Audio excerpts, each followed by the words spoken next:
Corona ఈ పేరు వింటే చాలండి, చిన్న పిల్లల నుండి పెద్దల వరకు ప్రతి గుండెల్లో రైళ్లు పరిగెడతాయి. ఎందుకంటే అంత డేంజర్ వైరస్. మనం చూసాం 18 నెలల క్రితం చూసాం ఆ వైరస్ ఎంత ఇదిగా మనందరినీ భయపెట్టిందో. అలాంటి వైరస్ మళ్ళీ స్టార్ట్ అయింది. రీసెంట్గా గోవాలో 34 కేసులు, అలాగే మన తెలంగాణలో వచ్చి 6 కేసులు యాక్టివ్గా ఉన్నాయి. ఇంకోటి ఏంటంటే రీసెంట్గా నిన్న జరిగిన ఉస్మానియాలో కూడా 2 కేసులు బయటపడ్డాయి. అండ్ వాళ్ళు 2 డేస్ వ్యవధిలోనే చనిపోయారు అన్నమాట.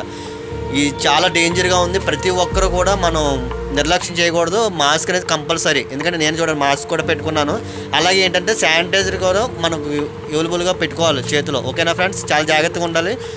బీ కేర్ఫుల్గా ఉండడమే కాకుండా ఈ వీడియోని ప్రతి ఒక్కరికి షేర్ చేయండి ఫ్రెండ్స్. ఎందుకంటే ఈ కరోనా అన్నది ఏంటంటే కొత్త అవతారం ఎత్తుంది ఫ్రెండ్స్. అదే JN1.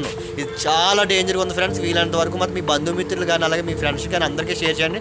వాళ్ళు కూడా ఇంకో 4 షేర్ చేయమనండి. నేను ఈ వీడియో ఎందుకంటే ఏ లైక్ కోసం లేకపోతే కామెంట్ కోసం చేయట్లేదు ఫ్రెండ్స్. మన